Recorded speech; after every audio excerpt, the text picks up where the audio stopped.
انا انزلناہ فی لیلۃ القدر، بے شک ہم نے یہ قرآن لیلۃ القدر میں نازل فرمایا، قدر والی رات میں نازل فرمایا۔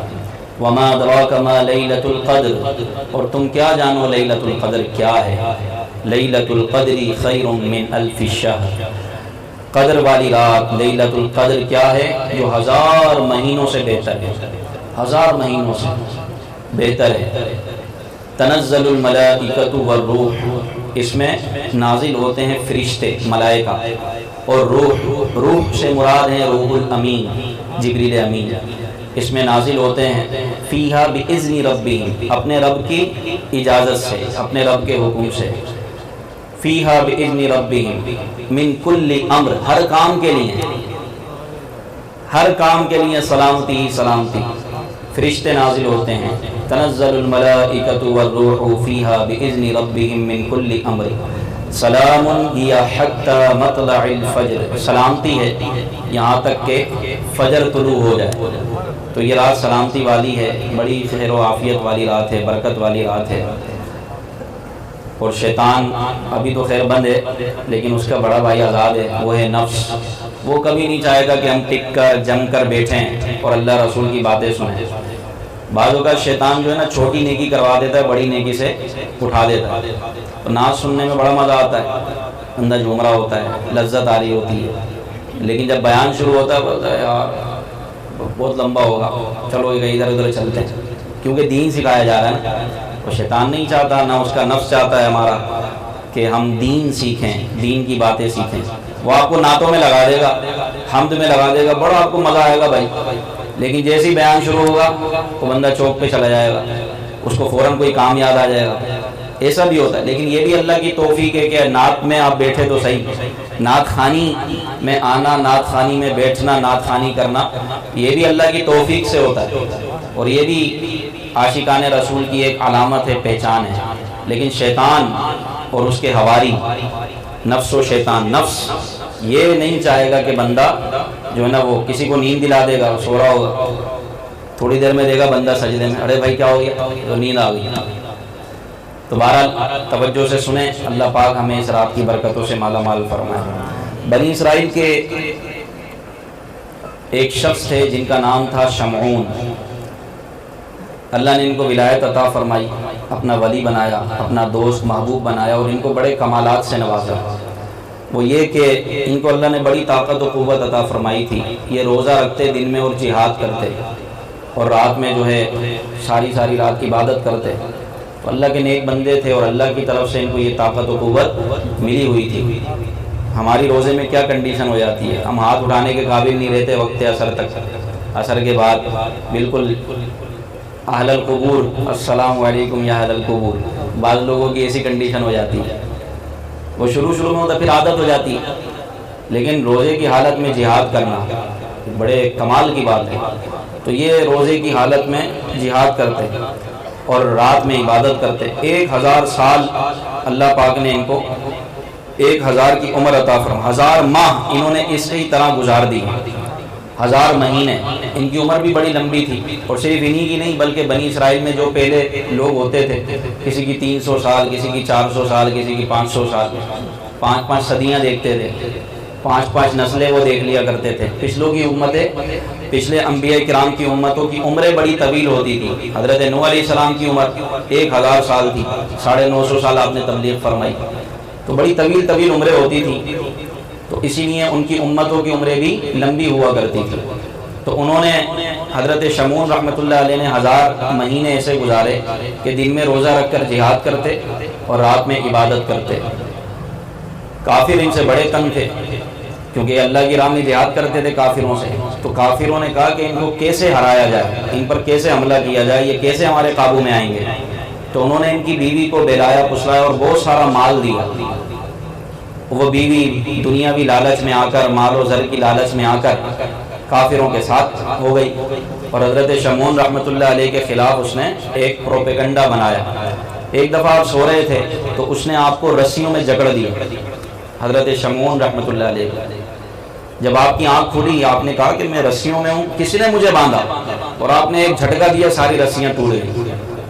آپ کی بیوی نے کہا یہ تو بڑے طاقتور ہیں، تو پھر آپ نے کہا کہ یہ کیوں باندھا مجھے؟ تو اس نے چلاکی کرتے ہوئے کہا کہ میں تو آپ کو آزما رہی تھی کہ اللہ نے آپ کو کتنی طاقت دی ہے۔ بات رفع دفع ہو گئی، پھر اس کو موقع ملا، اب کی بار اس نے زنجیروں سے باندھ دیا، کوئی ترکیب بنائی ہوگی اور زنجیروں سے جکڑ دیا۔ آپ پھر بیدار ہوئے، آپ نے زوردار جھٹکا مارا، زنجیروں کی کڑی کڑی الگ کر دی، زنجیروں کو توڑ دیا۔ وہ تو بڑی حیرت زدہ کہ اللہ نے اتنی طاقت عطا فرمائی ہے۔ کہا کہ میرے رب نے مجھے بہت طاقت دی ہے، تم مجھے آزماتی رہو، تمہارا آزمانا ختم ہو جائے گا، میرے رب کی طاقت و قدرت۔ اس نے یہ کہا، لیکن پھر آپ نے اپنا راز ظاہر کر دیا اور کہا کہ ہاں میرے بالوں میں میری طاقت بہت ہے، کیونکہ وہ جسم میں طاقت تھی نا، تو بال بھی جسم کا حصہ ہے۔ تو آپ کے 8 بال تھے، 8 گیسو تھے جو نیچے تک لٹکتے تھے پاؤں تک، اس کو آپ باندھ کے رکھتے تھے۔ پچھلی امتوں میں اس کی اجازت تھی، ہماری امت میں اتنے بڑے بال کرنا کہ وہ کندھوں سے نیچے چلے جائیں یہ حرام ہے، اور جس نے اتنے بال بڑھائے ہیں وہ فوراً سے پہلے توبہ کرے اور اس کو کٹوائے، کہ نبی پاک نے اس سے سخت منع فرمایا۔ میرے آقا کے 3 طرح کے بال تھے جو حدیثوں میں آئے کہ آپ اتنے بال زلفیں رکھتے کہ آدھے کانوں تک ہوتی، یا پھر کانوں کی لو تک آپ کی مبارک زلفیں بڑھ جاتی، یا پھر اتنی بڑھ جاتی کہ کندھوں تک چھوتی، اس سے نیچے بال کرنا یہ حرام ہے۔ میرے آقا کی زلفیں تھیں، نبی پاک صلی اللہ علیہ وسلم ہمیں بھی توفیق دے کہ ہم بھی زلفیں رکھیں۔ تو ان کے 8 گیسو تھے جو لٹکتے تھے قدموں تک۔ بیوی نے جب یہ سنا کہ ان کے بالوں میں بڑی طاقت ہے، کیونکہ یہ بھی ان کے جسم کا حصہ ہے، تو اس کا مطلب یہ اپنے بالوں کو نہیں توڑ پائیں گے، اس نے انہی گیسوؤں سے آپ کو باندھ دیا۔ تو آپ نے بڑی طاقت لگائی، کوشش کی، لیکن وہ بالوں کو نہیں توڑ پائے۔ یہ اللہ کی قدرت تھی، اللہ کی حکمت تھی۔ تو اب اس نے جب دیکھا کہ یہ تو اب قید ہو گئے، تو اس نے کافروں کے حوالے کر دیا۔ کافروں نے آپ پر ظلم و ستم کیا، آپ کی آنکھیں نکال لی، آپ کے ہونٹ کاٹ دیے، آپ کے کان کاٹ دیے، اور آپ کو ایک ستون سے باندھ کر آپ پر یوں تکلیفوں کے پہاڑ توڑے۔ اللہ پاک کو اپنے محبوب پر اس طرح ظلم کرنا پسند نہ آیا۔ اللہ پاک نے زلزلہ بھیجا اور ان سارے کافروں کو زمین کے نیچے دفن کر دیا، سب زمین میں دھنس گئے۔ اور جو حضرت شمعون رحمۃ اللہ علیہ کی بیوی تھی، اللہ پاک نے ایک آسمان سے بجلی اتاری، وہ اس پر گری اور وہ جل کر خاک ہو گئی، کوئلہ ہو گئی۔ تو جب صحابہ کرام کو نبی پاک صلی اللہ علیہ وسلم نے بنی اسرائیل کے حضرت شمعون رحمۃ اللہ علیہ کا یہ واقعہ بیان کیا، تو صحابہ کرام غمگین ہوئے اور کہا کہ یا رسول اللہ، حضرت شمعون کی کتنی زیادہ عمر تھی، اتنی لمبی عمر، تو وہ تو عبادت میں ہم سے بڑھ گئے۔ اتنی لمبی عمریں پانے والے، جس کی لمبی عمر ہوگی تو وہ نیکیاں بھی زیادہ کرے گا، وہ عبادت بھی زیادہ کرے گا، تو ہماری تو عمریں کم ہیں، 60-70 کے درمیان ہماری عمر ہے، اس امت کی اوسطاً عمر یہی ہے۔ تو نبی پاک صلی اللہ علیہ وسلم نے جب صحابہ کا یہ محبت بھرا اور ایک جذبہ سنا، تو آپ بھی غمگین ہو گئے۔ بس اللہ کو آپ کا غمگین ہوگا گوارا تھوڑی ہے۔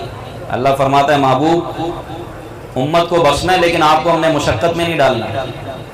یا ایھا المزمل قم اللیل الا قلیلا، اللہ پاک نے جبریل امین کو بھیجا سورہ قدر لے کر، اور جبریل امین نے آ کے تلاوت کی جس میں یہ آیت ہے لیلۃ القدر خیر من الف الشہر، اور فرمایا محبوب جو اس رات میں عبادت کرے گا وہ حضرت شمعون رحمۃ اللہ علیہ کی عبادت سے بڑھ جائے گا۔ جو اس رات میں سچے دل سے عبادت کرے گا اور جس کی عبادت اللہ قبول فرما لے گا، تو اس کی کم زندگی کم عمر میں بھی اللہ تعالیٰ اس کو اتنی عبادت کا ثواب عطا فرمائے گا۔ تو یہ ایک بار نہیں، اے محبوب آپ کی برکت سے ہم یہ رات آپ کی امت کو ہر سال عطا فرمائیں گے۔ تو نبی پاک کے صدقے ہمیں شب قدر ملی، رمضان ملا، رمضان کا غم ملا، روزے ملے، قرآن ملا، سب کچھ ملا، تو کس کے صدقے؟ نبی پاک کے صدقے صلی اللہ تعالی علیہ وآلہ وسلم۔ اس قرآن کی بڑی فضیلت ہے۔ قرآن پاک یہ وہ لاریب کتاب ہے کہ جس میں شک و شبے کی کوئی گنجائش نہیں۔ آپ کو پتہ ہے جب قرآن پاک نازل ہوا تو یہ کن پر نازل ہوا؟ عرب پر، اور انہی کی زبان میں نازل ہوا، وہ بھی عربی، قرآن بھی عربی۔ انا جعلناہ قرآنا عربیا، ہم نے قرآن کو عربی میں نازل کیا۔ تو انہوں نے انکار کر دیا، کہا کہ یہ تو پچھلوں کی گڑھی ہوئی باتیں ہیں، پچھلوں کی کہانیاں ہیں، پچھلوں کے قصے ہیں، اور ہم سے زیادہ فصیح و بلیغ کون ہوگا، ہم سے زیادہ زبان دان کون ہوگا۔ تو پھر قرآن نے چیلنج کیا کہ اگر تم یہ کہتے ہو کہ یہ کسی انسان کا کلام ہے تو پھر اس کی مثل کوئی صورت لے کر آؤ۔ اس کی مثل کوئی صورت لے کر آؤ، فَلْيَأْتُوا بِصُورَةٍ مِّن مِّثْلِهِ، اس کی مثل کوئی صورت لے کر آؤ، اور اپنے حمایتیوں کو بھی بلا لاؤ، جس کو چاہتے ہو جمع کر لو، اس کی مثل کوئی صورت لے کر آؤ۔ وہ عاجز آ گئے، نہیں لا پائے۔ پھر قرآن نے دوسرا چیلنج دیا کہ چلو اس کی مثل کوئی صورت نہیں تو اس کی مثل کوئی آیت لے کر آؤ، اس قرآن کی طرح کوئی آیت بنا کر لے کر آؤ، اگر تم یہ کہتے ہو کہ یہ کسی انسان کا کلام ہے۔ وہ اس سے بھی عاجز آ گئے۔ قرآن نے تیسرا چیلنج دیا اور کہا چلو یہ بھی نہیں کر سکتے تو قرآن جیسی کوئی بات ہی لے کر آ جاؤ، کوئی بات لے کر آؤ قرآن کی طرح۔ وہ اس سے بھی عاجز آ گئے۔ اللہ اکبر۔ اور وہ سب یہی کہنے لگے ما کان ھذا کلام البشر، یہ کسی انسان کا کلام نہیں ہو سکتا۔ جب میرے آقا صلی اللہ علیہ وسلم نے ان کے سامنے قرآن کی آیتیں پڑھی، قرآن کی تلاوتیں کی، قرآن سنایا، تو وہ اہل عرب جو اپنی زبانوں پر بڑا ناز کرتے تھے، فصیح و بلیغ تھے، اور نہ جانے کیا کیا وہ کچھ سمجھتے تھے کہ ہم عربی ہیں، ہماری زبان میں قرآن اترا تو ہم اپنی زبانوں پر ناز کرنے والے، باقی تو سب عجمی ہیں، گونگے۔ تو جب نبی پاک صلی اللہ علیہ وسلم نے ان کے سامنے کلام کیا تو وہ سب حیرت میں سجدہ رہ گئے، یہ کیا کلام کر رہے ہیں۔ جب آیتیں پڑھی اور میرے آقا صلی اللہ علیہ وسلم نے قرآن کی آیتیں سنائی تو وہ سب یہی کہنے لگے ما کان ھذا کلام البشر، یہ کسی انسان کا کلام نہیں ہو سکتا۔ یہ کلام ہی بڑا عجیب ہے، بڑا پر لطف ہے، اس کو جتنا پڑھیں گے برکتیں ملیں گی۔ فاروق اعظم رضی اللہ تعالیٰ عنہ قرآن پاک کو دیکھتے اور اس کو چومتے، اس کو اپنے سر پہ رکھتے، اپنے سینے سے لگاتے اور فرماتے تو میرے رب کا کلام ہے، تو میرے رب کا کلام ہے۔ تو اس کلام سے جو جتنی محبت کرے گا اللہ کے اتنا قریب ہوگا، جو قرآن کو جتنا پڑھے گا اس کو اتنی برکتیں ملیں گی، اتنی لذتیں ملیں گی۔ اس کی چاشنی کبھی ختم ہونے والی نہیں ہے، اس کو پڑھنے والا کبھی سیر نہیں ہو سکتا۔ آپ کوئی عام کتاب اٹھائیں اور آپ کو بڑی پیاری وہ کتاب لگتی ہے، لطیفوں کی جو بھی آپ کو کتاب لگتی ہے، آپ ایک دفعہ پڑھیں گے آپ کو بڑا مزہ آئے گا، آپ دوسری مرتبہ پڑھیں گے آپ کو ہو سکتا ہے پھر بھی مزہ آئے، چلو تیسری مرتبہ مزہ آئے گا، چوتھی مرتبہ میں ڈاؤن ہونا شروع ہو جائے گا، آپ کو وہ مزہ نہیں آئے گا، وہ بات نہیں آئے گی، یار پڑھا ہوا ہے۔ ایک مرتبہ پڑھنے کے بعد کسی کا دل نہیں چاہتا کہ وہ اس کو دوسری مرتبہ پڑھے، کوئی آپ کی کتنی ہی پسندیدہ کتاب ہو اور پھر وہ مزہ بھی ختم ہو جاتا ہے۔ لیکن قرآن وہ کتاب ہے کہ نبی پاک فرماتے ہیں کہ اس کے پڑھنے والا کبھی اس کی لذت سے محروم نہیں ہوگا، اس کو جتنا پڑھیں مزہ آئے گا، لطف ملے گا، اس کی چاشنی میں اضافہ ہوگا۔ شرط یہ ہے کہ بندہ توجہ سے پڑھے، اخلاص سے پڑھے، دل جمعی سے پڑھے۔ آج ہم عجمی ہیں، ہم عربی نہیں جانتے، لیکن قرآن کی تلاوت کی جاتی ہے تو بعض لوگ رو رہے ہوتے ہیں، یہ کیا ہے یار، آپ سمجھ نہیں پا رہے، آپ اس کو آیتوں کا ترجمہ نہیں جانتے، مطلب نہیں سمجھتے۔ لیکن جب کوئی خوش الہان پڑھتا ہے تو ایسا اثر کرتا ہے دل پر کہ بندے کے آنسو نکل آتے ہیں، بندے کے آنسو نکل آتے ہیں۔ یہ کیا ہے؟ یہ رب کے کلام کا اعجاز ہے، یہ رب کے کلام کا اعجاز ہے، یہ معجزہ ہے کہ اس کو جتنا پڑھا جائے گا بندہ ہر مرتبہ نئی لذت، نئی چاشنی محسوس کرے گا۔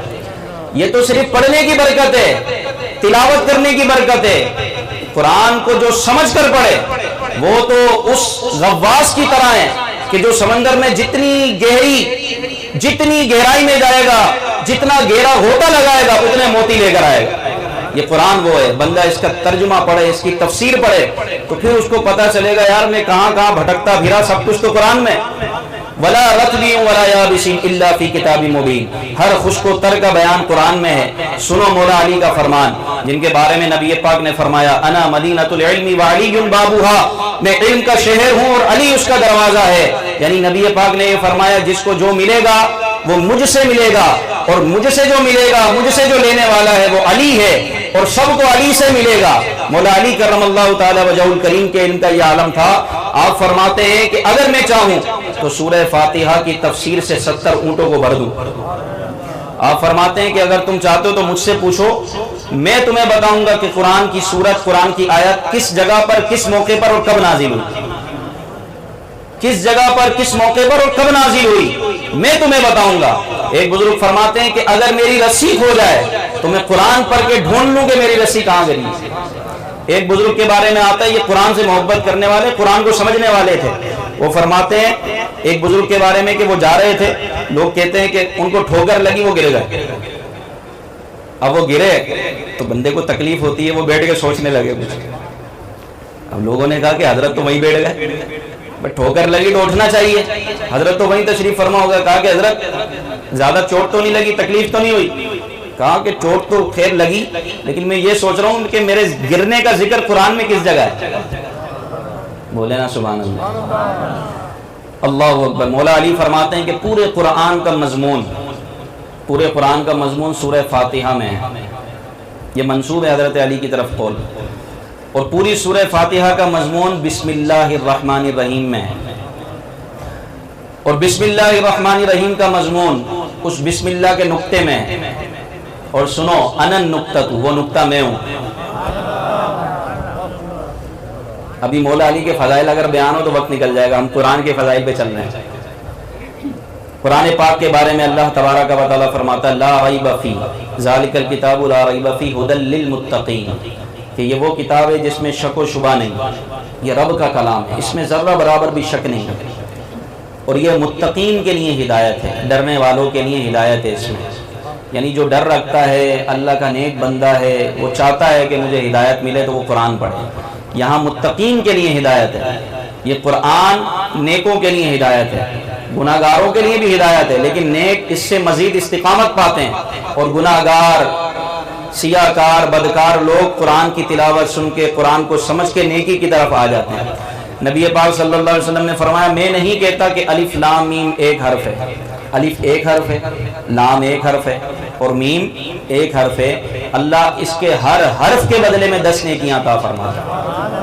آپ یقین مانیں ایک ایک نیکی کا جو احساس ہے نا وہ ہمیں مرنے کے بعد پتہ چلے گا. ابھی تو ہمیں قدر نہیں ہے نیکیوں کی, لیکن جب آپ غور کریں کہ جب قیامت کے دن نامہ اعمال میں اعمال کا وزن کیا جائے گا اور کسی سے یہ کہا جائے گا کہ تمہاری ایک نیکی کم ہے, تمہاری ایک نیکی کم ہے, ایک نیکی کہیں سے لے کر آ جاؤ.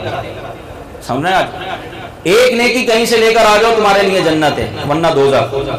اب ایک نیکی پورا محشر ہوگا, مجمع ہوگا, ایک نیکی کوئی دینے کے لیے تیار نہیں ہوگا, والدین بھی نہیں, نفسا نفسی کا عالم ہوگا. بھائی کوئی کسی کو ایک نیکی نہیں دے گا, وہ سارے لوگوں کے پاس جائے گا, پورے مجمع کے پاس جائے گا, ایک نیکی لے نہیں سکتا کسی سے. اور پھر اس کو کہا جائے گا کہ اب تمہارے لیے جانی ہے. اب آپ بتاؤ ایک نیکی کی قدر, ایک نیکی.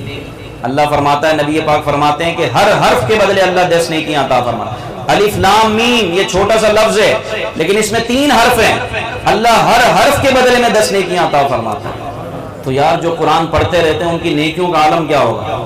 جو قرآن کی تلاوت کرتے رہتے ہیں ان کی تو پہاڑوں کے برابر نیکیاں ہوں گی, کتنی نیکیاں ہوں گی.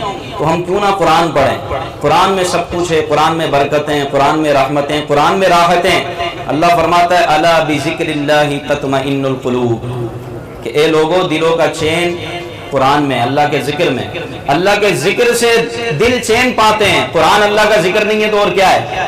بلکہ علماء فرماتے ہیں کہ بندہ قرآن اتنا پڑھے کہ اگر اس کو دعا مانگنے کا ٹائم نہ ملے اور دیگر اوراد و وظائف پڑھنے کا ٹائم نہ ملے, وہ صرف قرآن کی تلاوت کرتا ہے, اللہ وہ سب کچھ اس کو عطا فرمائے گا جو اس کو اوراد و وظائف اور دعا مانگنے سے عطا فرماتا ہے. بن مانگے اللہ اس کو عطا فرمائے گا. جو قرآن کی تلاوت میں مگن رہتا ہے, جو قرآن کی تلاوت کرتا رہتا ہے, جو قرآن پاک پڑھتا ہے, اپنے رب کے کلام کو چومتا ہے, سر پہ رکھتا ہے, سینے سے لگاتا ہے اور اس کی تلاوت کرتا ہے. حضرت ثابت بنانی, قرآن پڑھنے والوں کے واقعات آپ سنیں, ان کی زندگی کی خدا کی قسم ہم تو خوار ہیں. یقین مانیں ہم تو خوار ہیں, اپنی زندگی برباد کر رہے ہیں. زندگی تو ان لوگوں کی تھی جو قرآن پڑھتے تھے, اتنی کثرت سے پڑھتے تھے, اتنا پڑھتے تھے کہ بس ہماری عقلیں حیران ہیں, عقلیں دنگ ہیں. ایک ولی اللہ تھے حضرت ثابت بنانی, ہو سکتا ہے آپ نے نام سنا. یہ بہت کثرت سے تلاوت قرآن مجید کرتے تھے. ان کے گھر والے بتاتے ہیں کہ روزانہ تلاوت قرآن پاک کرتے اور روزانہ ایک ختم قرآن کرتے تھے, قرآن پاک ختم فرماتے تھے, روزانہ ایک قرآن پاک پڑھتے. حضرت ثابت بنانی, یار عقلیں دنگ ہیں یار, ایک قرآن پاک, یہ اتنا موٹا ضخیم قرآن پاک ہے. تو بھائی کیوں دنگ ہیں, ہماری طرح تھوڑی تھے وہ, ان کا تو کام ہی تلاوت قرآن پاک پڑھنا تھا. لیکن چلے میں اس کو اور ایکسپلین کر دیتا ہوں. دیکھیں جو حافظ ہوتا ہے نا, حافظ کون ہے بھائی؟ حافظ ہاتھ اٹھائیں ذرا, ہوں گے کچھ نہ کچھ تو ہوں گے, تیز اوپر کر کے. حافظ ماشاءاللہ یہاں موجود ہیں کچھ. ایک حافظ کو نا کم و بیش 20 منٹ لگتے ہیں ایک پارہ ختم کرنے. کتنے ہے نا بھائی, ایسا ہی ہے. نارمل جو پڑھیں بغیر بات کیے, بغیر ادھر ادھر دیکھیں, نارمل اگر پڑھیں گے نا اور ایسا کہ جو سمجھ میں آئے، جلدی جلدی نہیں، یعلمون تعلمون نہیں۔ نارملی اگر حافظ پڑھتا نا تو ایک پارہ پڑھنے میں اس کو 20 منٹ لگتے ہیں، 20 منٹ۔ 1 گھنٹے میں کتنے ہو گئے؟ 60 منٹ میں کتنے ہو گئے؟ 3 ہو گئے نا، 3 پارے ہو گئے 60 منٹ میں، یعنی 1 گھنٹے میں 3 پارے، تو 10 گھنٹوں میں ایک قرآن۔ تو یہ 10 گھنٹوں میں ایک قرآن ہو رہا ہے، آپ تو ایک دن کو رو رہے ہیں۔ بعض لوگ بولتے ہیں یار یہ سمجھ میں نہیں آتی، ارے بھائی عام حافظ 10 گھنٹوں میں ایک قرآن ختم کر سکتا ہے۔ ہمارے کئی ایسے ہیں کہ جنہوں نے ایک دن میں قرآن پاک ختم کیا۔ ہم گناہ گار جب ایک دن میں قرآن پاک ختم کر سکتے ہیں تو بزرگان دین کا تو عالم ہی بالا ہے، ان کا تو شان ہی نرالی ہے۔ ایک حافظ 20 منٹ میں ایک پارہ ختم کر لیتا، تو 10 گھنٹے میں وہ اگر وقفے سے بھی پڑھے اور دل جمعی سے پڑھے تو وہ ایک دن میں آرام سے قرآن پاک ختم کر سکتا ہے۔ شرط یہ کہ توجہ کے ساتھ پڑھے اور باتیں نہ ہو بیچ میں، آرام سے قرآن پاک ختم ہو سکتا ہے۔ حضرت ثابت بنانی رحمۃ اللہ تعالی علیہ کے بارے میں ان کے گھر والے بیان کرتے ہیں کہ وہ روزانہ ایک قرآن پاک ختم فرماتے تھے اور یہ دعا کرتے تھے، یا اللہ مجھے قبر میں بھی قرآن کی تلاوت عطا کرنا۔ کیسے لوگ تھے آپ، اتنی خوبصورت زندگی کسی کو ملے، یہ ہے اصل زندگی۔ تو آپ یہ دعا کرتے تھے، یا اللہ مجھے قبر میں بھی نماز پڑھنے کی اور تلاوت قرآن پاک کرنے کی توفیق عطا فرما۔ آپ کی یہ دعا قبول ہوئی۔ آپ کی خود لوگ گواہی دیتے ہیں کہ جب ہم آپ کے مزار کے قریب سے گزرتے تو تلاوت قرآن پاک کی آواز آتی تھی، تلاوت قرآن پاک کی آواز آتی تھی۔ کیسی خوبصورت زندگی ہے، اللہ ہمیں ایسی زندگی نصیب فرمائے۔ ہم تو در بدر گھوم رہے ہیں، پھر رہے ہیں، اور بس یہ کر لوں میں، وہ کر لوں، اپنی دنیا اچھی کر لوں۔ بھائی منع نہیں ہے، کرو آپ اچھی، جو کرنا ہے کرو، لیکن قرآن بھی تو کچھ پڑھے نا، تو قرآن کی تلاوت بھی تو ہو، کوئی نمازیں بھی تو ہوں، کیونکہ ہم بھائی مسلمان ہیں۔ مسلمان کو ترقی کرنے سے اسلام نے منع نہیں کیا، بلکہ ترقی کے اصول تو خود اسلام نے سکھائے۔ کوئی چل کر تو دیکھے، کوئی اصولوں کو اپنائے تو صحیح۔ ایسی ترقی ملتی ہے جو شریعت کے مطابق تجارت کرتا ہے، جو شریعت کے اصولوں کے مطابق اپنا کاروبار کرتا ہے، اللہ ایسی ترقی دیتا ہے کہ ہمارے بزرگان دین کاروبار نہیں کرتے تھے۔ صدیق اکبر خود بہت بڑے تاجر تھے مکے کے، عثمان غنی رضی اللہ عنہ، ان کے صدقے تو خزانے عثمانی سے ہم حصہ مانگتے ہیں اللہ کی بارگاہ میں کہ عثمان غنی کے خزانے سے ہمیں بھی عطا فرما۔ کتنے صحابہ کرام تھے ایسے جو، حضرت عبد الرحمن بن عوف خود بہت بڑے تاجر تھے، لیکن انہوں نے یہ تجارت نبی پاک سے سیکھی تھی۔ اسلاموں کے عین اصولوں کے مطابق وہ تجارت کرتے، کاروبار کرتے، اور پھر وہ یہ سنتے تھے، قرآن پاک جب پڑھتے تھے تو ان کو پتا تھا کہ اللہ خود فرماتا ہے، یا ایھا الذین آمنوا اذا نودی للصلاۃ من یوم الجمعہ، اے ایمان والو جب جمعے کے لیے تمہیں بلایا جائے، جب تم جمعے کے لیے تمہیں اذان دی جائے، آواز دی جائے، ندا دی جائے، فاسعوا الی ذکر اللہ، تو اب سب کچھ چھوڑ دو، اللہ کے ذکر کی طرف دوڑو، وذروا البیع، اور اپنے کاروبار کو بند کرو۔ یہ ہے اصول، اپنے کاروبار کو بند کر دو، فوراً اللہ کے ذکر کی طرف دوڑو۔ فاسعوا الی ذکر اللہ وذروا البیع ذالکم خیر لکم ان کنتم تعلمون، یہ تمہارے لیے بہتر ہے اگر تم جان لو۔ اور پھر جب نماز پڑھ لی تو کیا ہے آگے، فاذا قضیت الصلاۃ فانتشروا فی الارض وابتغوا الی فضل اللہ وابتغوا من فضل اللہ، اور جب نماز ادا کر لی جائے تو اب اللہ کے فضل کو تلاش کرو، زمین میں پھیل جاؤ اور اللہ کے فضل کو تلاش کرو۔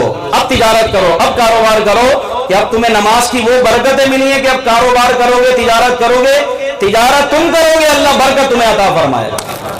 بولیے سبحان اللہ۔ تو اللہ ہمیں بھی ایسی خوبصورت زندگی عطا فرمائے۔ فرمایا تم میں بہترین ہے وہ جو قرآن سیکھے اور دوسروں کو سکھائے۔ من تعلم القرآن وعلمہ، بہترین ہے وہ شخص کہ جو قرآن سیکھے، خود بھی قرآن پڑھے، خود بھی سیکھے اور دوسروں کو قرآن۔ اس میں صرف تلاوت قرآن کرنے والا نہیں ہے، اس میں قرآن سمجھنا، سمجھانا، حدیثیں پڑھنا، یہ سب قرآن و حدیث کی باتیں ہو رہی ہیں کہ تم میں بہترین ہے وہ جو قرآن سیکھے اور دوسروں کو سکھائے۔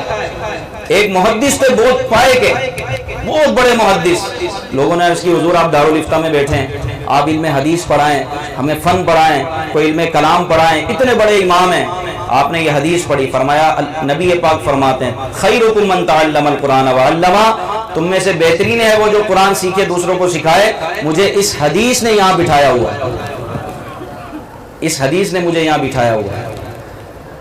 اب سنیں قرآن کیا کلام ہے میرے رب کا، اللہ ہمیں پڑھنے کی توفیق عطا فرمائے۔ نیت کر رہے ہیں نا آج پڑھیں گے انشاءاللہ۔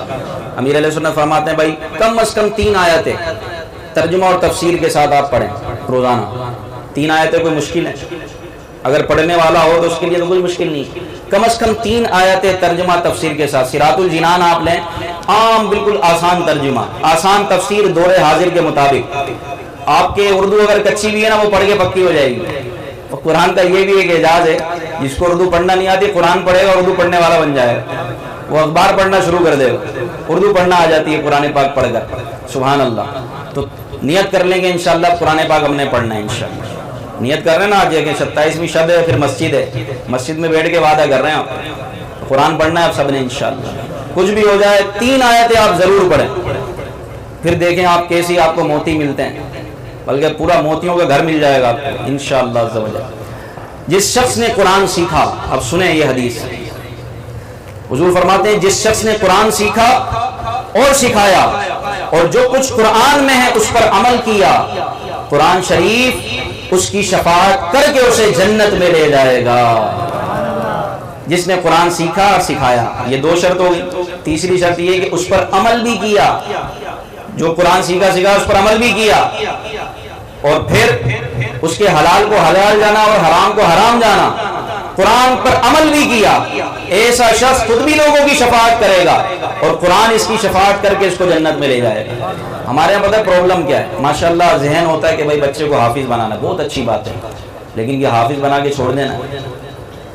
حافظ آپ نے بنا لیا، حافظ قرآن 10 بندوں کی شفاعت کرے گا، اس کے والدین کو سورج سے زیادہ چمکتا ہوا تاج بھی پہنایا جائے گا۔ بولیے سبحان اللہ، ماشاءاللہ کیسی زبردست فضیلت ہے، بس یہ یاد رکھ لی ہم نے، حافظ کی ایسی فضیلت ہے، یہ ہے تو وہ ہے۔ وہ بھائی آگے بھی ہے، وہ حافظ کے جس نے قرآن پر عمل کیا، اس کے حلال کو حلال جانا اور حرام کو حرام جانا، اور حفظ کو باقی بھی رکھا۔ یہاں تو حافظ تراویح پڑھانے کے لیے داڑیاں رکھتا ہے، جیسی تراویح ختم ہوئی تو داڑھی کٹی، داڑھی منڈا حافظ۔ اب بتائیں کہ اس کے لیے بشارت ہے؟ ایسے حافظ کے لیے بشارت نہیں ہے کہ جو پورا سال قرآن کو بھلائے رکھے اور جناب کوئی شریعت پر عمل نہیں، کوئی نمازوں کا ہوش نہیں، کوئی کچھ نہیں، اور تراویح کا وقت ہے تو داڑھی رکھ لے تاکہ بھائی تراویح پڑھانی ہے میں نے، تو یہ تو پھر بیکار ہے۔ آپ حافظ بنائیں تو اس کو باعمل بھی بنائیں، اور پھر اس کو ایسا ماحول دیں کہ وہ قرآن کی برکتیں پوری زندگی پاتا رہے، قرآن پڑھتا رہے، قرآن سیکھتا رہے، سکھاتا رہے، اور پھر شریعت کے مطابق اپنی زندگی بھی گزارے۔ ایسے شخص کے بارے میں یہ بشارت ہے کہ وہ اپنے گھر والوں میں سے 10 ایسے لوگوں کی شفاعت کرے گا جن پر جہنم واجب ہو چکا تھا۔ تو یہ پوری حدیث یاد رکھیں۔ تو آپ حافظ بنائیں لیکن اس کو عالم بھی بنائیں۔ قرآن آسان ہے، لوگوں میں کیا قرآن تو بہت آسان ہے، قرآن تو بہت آسان ہے، کس کے لیے آسان ہے؟ اللہ فرماتا ہے وَلَقَدْ يَسَّرْنَا الْقُرْآنَ لِلذِّكْرِ، یاد کرنے کے لیے قرآن آسان کر دیا ہم نے۔ تو واقعی قرآن یاد کرنا آسان ہے، اس قرآن کو باقی رکھنا بڑا مشکل ہے، اس قرآن کو باقی رکھنا بہت مشکل ہے۔ وہ جو حفظ کیا ہوا ہے اس کو باقی رکھنا بہت مشکل ہے۔ اس کے لیے آسان فارمولہ یہی ہے کہ بندہ تھوڑا تھوڑا روزانہ پڑھے، اور بالخصوص وہ تراویح میں یا تو امامت کروائے یا پھر سماعت کرے، تو اس کا قرآن بچا رہے گا، ورنہ بھول جائے گا۔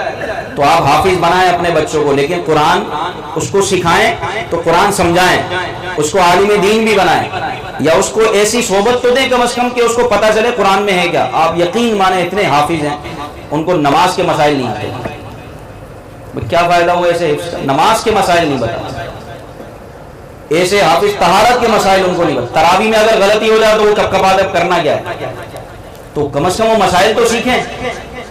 تو یہ حافظ کی رسپانسبلٹی ہے کہ وہ شریعت کو سیکھے، کیونکہ اس نے اتنا بڑا خزانہ حاصل کر لیا ہے، اب رکھنے کی جگہ نہیں ہے۔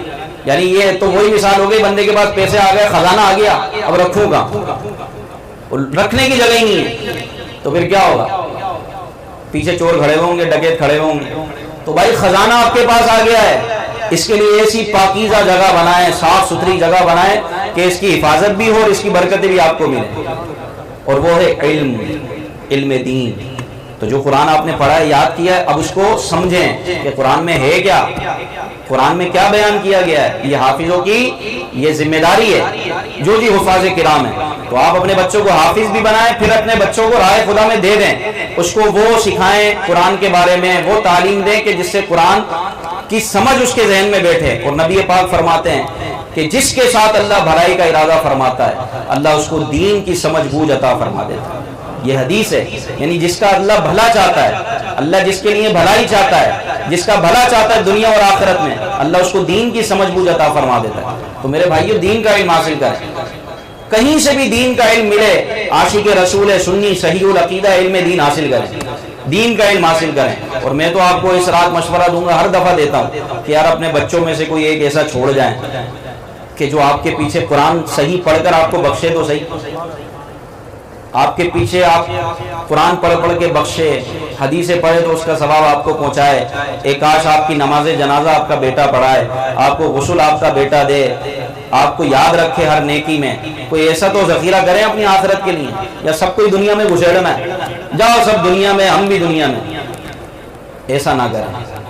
ایک کو تو کم از کم بنائیں، سب کو ہی دیندار بنانا ہے۔ ہم مسلمان ہیں، مسلمان دیندار ہوتا ہے، اپنے دین پر عمل کرنے والا ہوتا ہے۔ وہ کاروبار بھی کرتا ہے نا تو اللہ اس کو ثواب عطا فرماتا ہے اگر وہ کاروبار دین کے مطابق کرے۔ تو مسلمان کا کوئی لمحہ تو دنیا کا ہے ہی نہیں، وہ بازار میں بھی بیٹھا ہوگا، اگر تجارت وہ قرآن و حدیث کے اصولوں کے مطابق کرے، جس میں دھوکہ نہ ہو، جھوٹ نہ ہو، ملاوٹ نہ ہو، سچی بات ہو، امانت داری ہو، راست گوئی ہو، حق گوئی ہو، دیانت داری ہو، تو اللہ اس کو بڑے بازار میں بھی ثواب عطا فرمائے، عبادت کا ثواب ملے گا اس کو۔ تو ہم تو مسلمان ہیں نا، اور مسلمان اللہ اور اس کے رسول کے فرمان پر سختی سے عمل کرنے والا ہوتا ہے۔ درس قرآن اگر ہم نے نہ بھلایا ہوتا، یہ زمانہ نہ زمانے نے دکھایا ہوتا۔ تو آج قرآن سے دور ہیں تو بھائی پریشانیاں ہیں، بیماریاں ہیں، اتنے مسلمان ہیں اربوں کی تعداد میں، لیکن پھر بھی مغلوب ہیں، قرآن چھوڑ دیا، قرآن پڑھنا ہی نہیں آتا۔ کتنے ایسے قرآن پڑھنا نہیں آتا، بالکل پڑھنا ہی نہیں آتا، وہ انگلی رکھ کے بسم اللہ پڑھ رہے ہوتے ہیں ہر آیت پر، یہ پتہ نہیں کس نے آگے کہہ دیا کان میں، ہر آیت پہ بسم اللہ پڑھو آپ کو ثواب ملے گا، قرآن پڑھنے کا ثواب ملے گا۔ تو کوشش کریں، سیکھیں، قرآن پاک پڑھیں، ابھی بھی وقت ہے، دیر آئے درست آئے۔ اب کس کا انتظار کر رہے ہیں؟ موت کا؟ ایسے جائیں گے دنیا سے بغیر قرآن پڑھیں، کیا خیال ہے؟ تو سیکھنا ہے کہ نہیں سیکھنا؟ بھائی پیسے خرچ کریں، کچھ بھی کریں، قاری صاحب کو لگوائیں، قرآن پاک درست کریں۔ بس اب یہ ذہن بنا لیں، آج 27ویں شب ختم قرآن کی محفل میں، کہ اب میں نے قرآن صحیح انداز میں پڑھنا ہے، صحیح ہے، پھر اس کا ترجمہ تفسیر بھی پڑھنا ہے آپ نے۔ 3 آیتیں یار کتنی دیر لگتی ہیں، 3 آیتیں، اس کا ترجمہ، اس کی تھوڑی سی تفسیر، روزانہ آپ پڑھیں، انشاءاللہ آپ کو ایسی معلومات ہوگی، انشاءاللہ آپ بولیں گے کہ یار واقعی میں کہاں تھا، کہاں زندگی گزارا تھا۔ پھر علم نہیں ہے، تفسیر نہیں پڑھتے، ہم خود سے نہیں پڑھتے، تو جس کی بات سنتے ہیں ہم وہیں چلے جاتے ہیں۔ عقیدہ مضبوط نہیں ہے، ہمیں پتہ ہی نہیں اپنے عقائد کے بارے میں، کوئی بولتا ہے یہ غلط ہے، ہاں بھائی یہ صحیح بول رہا ہے، کوئی صحابہ کرام کے بارے میں بکواس کرتا ہے، اس کی سن لیتے ہیں۔ سوشل میڈیا کا دور ہے، نوجوان قرآن سے زیادہ سوشل میڈیا استعمال کرتا ہے۔ اگر دین کی بات بھی سننی ہوگی تو مفتی گوگل ہمارے پاس ہے، گوگل پہ سرچ کرو، یوٹیوب پہ سرچ کرو کہ یار ابھی ایک اسلامی بہن نے مسئلہ پوچھا اپنے بیٹے کے ذریعے، تو کہا کہ بھائی وہ میں قضاء عمری کا، ابھی بالکل 1 دن پہلے قضاء عمری کا میں طریقہ پوچھنا چاہ رہی تھی، تو وہ ان کا بیٹا میرے پاس مطلب وائس کے ذریعے انہوں نے، اب وہ بتا رہے ہیں کہ میں نے فلاں کا بھی سنا، فلاں کا بھی سنا، فلاں کا بھی سنا، میں تو پاگل ہو گیا کہ کروں کیا۔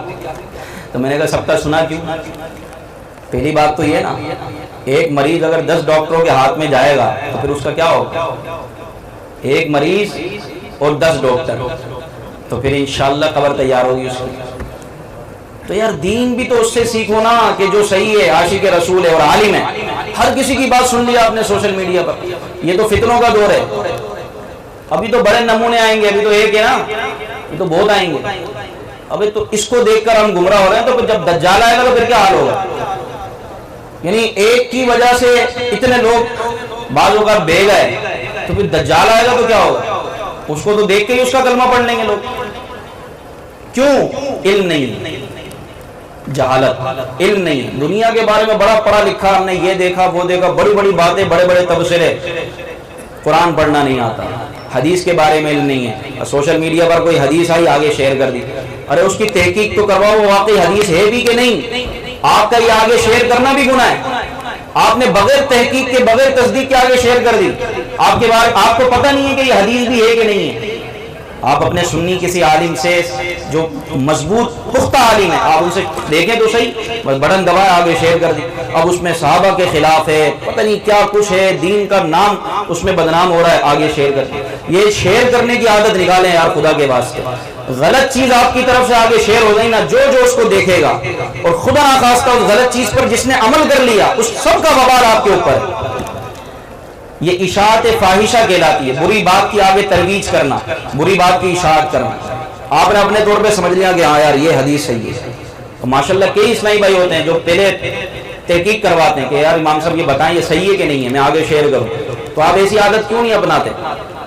ہر چیز کو بس جو دیکھا دین کی باتیں آگے پہنچا دو. بھائی کس کی ہے, کہاں سے آئی ہے, اس میں کیا میسیج ہے, کیا پیغام ہے. آج کل ویسی اسلام دشمن لوگ بڑے عروج پر چل رہے ہیں. لبرلزم جو اسلام کے خلاف باتیں کرتے ہیں, دشمنان اسلام بنے ہیں, علماء سے متنفر کرواتے ہیں اور بس وہ یہی دکھاتے ہیں یہ دیکھو علماء لڑ رہے ہیں, ہر ایک نے اپنی دکان کھولی ہوئی ہے, ہر ایک اپنا چورن بیچ رہا ہے, سب لڑ رہے ہیں. ان کا کام ہی یہی ہے, وہ صرف یہ دکھاتے ہیں اور لوگوں کے ذہنوں کو گمراہ کرتے ہیں. اور لوگ پھر آہستہ آہستہ علماء سے دور ہوتے ہیں. اس کا نتیجہ کیا نکلتا ہے؟ بندہ اسلام سے ہی گیا, دین سے ہی گیا. یہ میں صحیح بتا رہا ہوں آپ کو, یہ سارے لبرل ہیں. یہ جو ابے بھائی اختلاف تو دو بھائیوں میں بھی ہوتے ہیں, آپ مجھے بتائیں دو بھائیوں میں اختلاف نہیں ہوتے؟ اختلاف تو ہر جگہ ہے. اختلاف تو علم کی شان ہے, علم اختلاف لے کر آتا ہے, جہالت مخالفت لے کر آتی ہے, جہالت سے مخالفت پیدا ہوتی ہے, علم تو اختلاف لاتا ہے. ہر ایک اپنے علم اور اپنے دلائل کے ذریعے بات کرتا ہے. آپ دیکھیں 10 وکیل ہیں, سب الگ الگ وہ کرتے ہیں, 10 جج ہیں, وکیل کہہ رہا ہوں جج, ہر ایک کا فیصلہ مختلف ہوگا.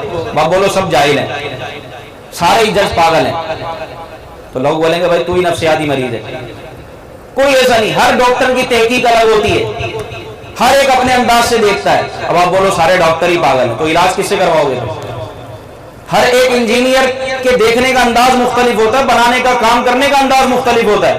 اور بولا یار کوئی یہ کہہ رہا ہے, کوئی یہ کہہ رہا ہے, کوئی اتنے پیسے بتا رہا ہے, کوئی اتنا کہہ رہا ہے, سارے ایسے ہیں بھائی, سبھی خراب ہیں. تو پھر بنا لو عمارت, بناؤ اپنی عمارتیں, کیسے بناؤ گے؟ تو جب ڈاکٹر میں اختلاف ہو سکتا ہے, انجینئروں میں اختلاف ہو سکتا ہے, ججوں میں اختلاف ہو سکتا ہے, تو کیا علماء میں اختلاف نہیں ہو سکتا؟ بھائی اختلاف یہ علم کی شان ہے. یہ جملہ لکھ لیں میرا, علم اختلاف لاتا ہے, ہر ایک اپنے علم کے مطابق. آپ دیکھیں 4 مذہب ہیں بڑے, مذہب حنفی, مالکی, شافعی اور حنفی. ان میں اختلاف ہے, بہت اختلاف ہے, لیکن کیا کسی نے کسی پر فتویٰ لگایا؟ سب کہتے ہیں صحیح ہے, جو اپنے امام کو فالو کر رہا ہے ٹھیک ہے.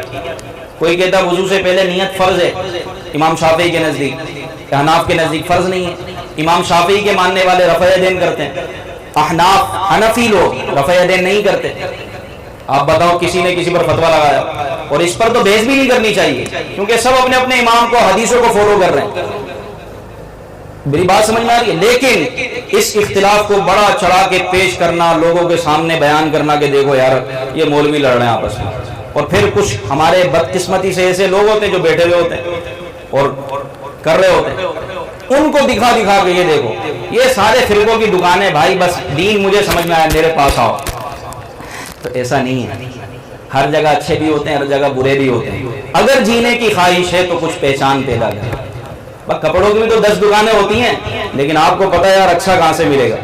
دودھ کی بھی اتنی ساری دکان ہے, آپ جاتے ہو بھائی اس کے پاس دودھ اچھا ہے, تو آپ اس کے پاس جاؤ نا یار, جس کی باتوں سے اللہ اور اس کے رسول کے ذکر کی خوشبو آئے, جس کی باتوں سے اللہ اور اس کے رسول کی محبت ملے, صحابہ کی محبت ملے, اہل بیت کی محبت ملے, جو اولیاء سے محبت کرے, اولیاء کی تعلیمات عام کرے, جو نفرتوں سے بچے, محبتیں پھیلائے اور نبی پاک پر جھوم جھوم کر درود و سلام بھیجے.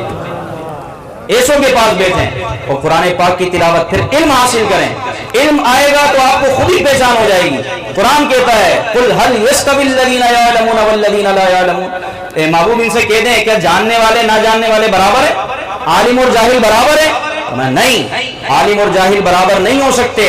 نبی پاک فرماتے ہیں کہ عالم کی, علم والے کی فضیلت, یہاں علم سے مراد دین کا علم ہے, علم والے کی فضیلت لوگوں پر ایسی ہے جیسے کہ میری فضیلت تمہارے ادنا پر.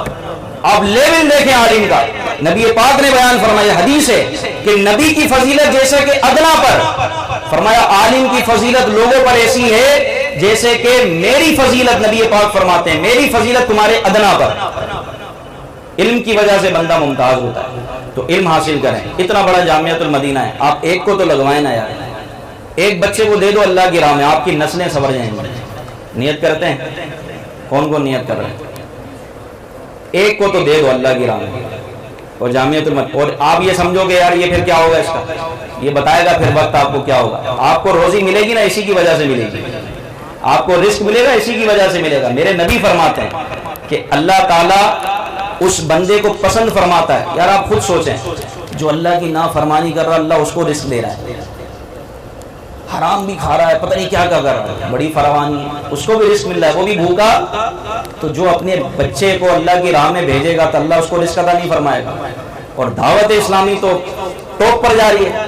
اب تو کچھ سالوں میں آپ دیکھیں گے ہماری یونیورسٹی بن رہی ہے اسلام آباد میں الحمدللہ، آپ کچھ سالوں میں دیکھیں گے کہ دعوت اسلامی سے فارغ ہونے والا ایک عالم بھی ہوگا، ایک ڈاکٹر بھی ہوگا۔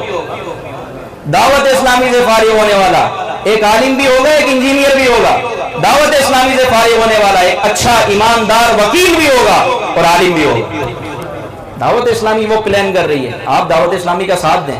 دارالمدینہ اس لیے تو کھولا ہے دعوت اسلامی نے، اتنے اتنا ہمارے پاس وہ ہے، درخواستیں آئی ہیں، لوگ بڑے لوگ بڑے اونچی پوسٹ کے اپنے بچوں کو دارالمدینہ میں ڈلوا رہے ہیں تاکہ وہ دین بھی سیکھے، ایک ہی چھت کے نیچے دنیا بھی سیکھے۔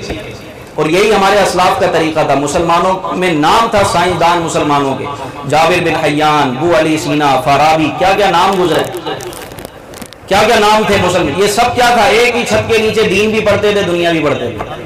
دعوت اسلامی وہی روش لے کر آ رہی ہے۔ انشاءاللہ آپ کا بچہ آپ دیکھیں گے سائنسدان بھی بنے گا، ایک عالم بھی ہوگا، اور ایک عالم ہو، علم رکھنے والا ہو، دین کو سمجھتا ہو، اور وہ ڈاکٹر ہو۔ یار بتاؤ خلق خدا کی کیسی خدمت کرے گا، کیسی خدمت کرے گا؟ تو بھائی آپ کا فیوچر بڑا، لیکن آپ اللہ کی راہ میں دیں تو صحیح، میدان لگائیں تو صحیح، آگے بڑھیں تو صحیح۔ پھر دیکھیں اللہ ابھی بھی قادر ہے کہ وہ فرشتوں کو بھیج کر ہماری مدد فرمائے، لیکن اللہ فرماتا ہے جنگ بدر سجاؤ تو صحیح، آگے کچھ بھیجو تو صحیح۔ جو قوم اپنی حالت نہیں بدلتی اللہ بھی اس کی حالت نہیں بدلتا۔ تو علم سیکھیں انشاءاللہ۔ یہ عالم، یہ حافظ آپ کے ہاتھ چومیں گے۔ آج کون چومتا ہے بھائی؟ کون ادب کرتا ہے والدین کا؟ کون ادب کرتا ہے اساتذہ کا؟ آج جو یونیورسٹی کالجوں کا حال ہے، اسٹوڈنٹس مارتے ہیں اپنے لیکچرار کو، اپنے پروفیسر کو، اپنے ٹیچر کو۔ یہ دعوت اسلامی اس دور میں جس کو 21ویں صدی کہتے ہیں، یہ سکھا رہی ہے کہ ماں باپ کا ادب کرو، ماں باپ کے ہاتھ چومو، اپنے اساتذہ کا، اپنے ٹیچر کا ادب کرو۔ طلبہ ہاتھ چومتے ہیں اپنے اساتذہ کے اس دور میں 21ویں صدی میں۔ ایسا ادب آپ کے بچوں کو دعوت اسلامی سکھائے گی تو آپ پر یہ لازم ہے، اگر اپنے بچوں کو نیک بنانا ہے، صراط مستقیم پر چلانا ہے، اور ساتھ عاشق رسول، عاشق صحابہ، عاشق اہل بیت اور عاشق اولیاء بنانا ہے، تو آپ دعوت اسلامی کے ہاتھ میں ہاتھ دیں، اپنے نسلوں کا مستقبل سنواریں کہ وہ دین بھی سیکھے، دنیا بھی سیکھے، اور اس طرح سیکھے جیسے صحابہ نے نبی پاک سے سیکھا تھا۔ اللہ پاک ہمیں عمل کی توفیق عطا فرمائے۔ لہذا دعوت اسلامی کا ساتھ دیں، اور یہ آپ کے جامعۃ المدینہ میں ماشاءاللہ تعمیرات کا بھی سلسلہ جاری ہے، یہاں عالم کورس کروایا جاتا ہے، تو آپ کوشش کریں، عید سے داخلے جاری ہو جائیں گے، شوال کے مہینے سے، تو آپ لگائیں، بچوں کو دعوت اسلامی میں دیں، عالم دین بنائیں۔ اور بعض لوگ سمجھتے ہیں یار میرا بچہ پڑھ رہا ہے اسکول میں، وہ چھڑوانا پڑے گا۔ کیوں چھڑوانا پڑے گا بھائی؟ ساتھ ساتھ سب کچھ ہوتا ہے۔ ہمارے کئی اسٹوڈنٹس ہیں جو انٹر کر رہے ہیں، کوئی فرسٹ ایئر میں، کوئی کیا ہے، ساتھ ساتھ درس نظامی بھی چل رہا ہے۔ تو مسئلہ تھوڑی ہے، بچہ ذہین ہونا چاہیے، ذہانت۔ ہم مدرسے میں کس بچے کو ڈال دیں جو بالکل کند ذہن ہو؟ وہ بھائی ذہین بچے کا انتخاب کریں، اس کو بنائیں جو بنانا ہے، اور صرف اپنوں کو سنیں، ان کو سنیں جو آپ کو دین کے قریب کر دیں، جو علماء کے قریب کریں، جو علماء سے بیزار کریں آپ ان کو سننا چھوڑ دیں۔ اللہ پاک سے دعا کرتے ہیں اللہ ہمیں عمل کی توفیق عطا فرمائے۔